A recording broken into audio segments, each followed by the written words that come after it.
there's no plane. Might be a drone. This is weird. I've never seen these balls of light thrown at me so large, like projected. But if it was a UFO, they really want to be seen. Well, it's not really being seen now. Pretty strange. I actually could be a drone, because they do have these capabilities. I have filmed videos with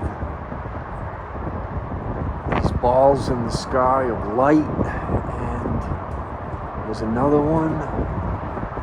Could be a drone, it might not be though. So I thought it was worth my time and your time to check it out and to film it.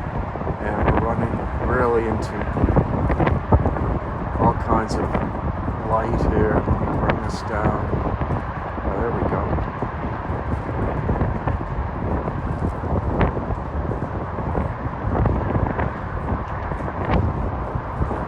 Yeah, see on the left, it wasn't even in the same area. Can drones project these balls of light? Maybe they can. I got a drone sitting in the closet. I haven't even broke out yet, but thought it would be worth checking out, folks. Enjoy.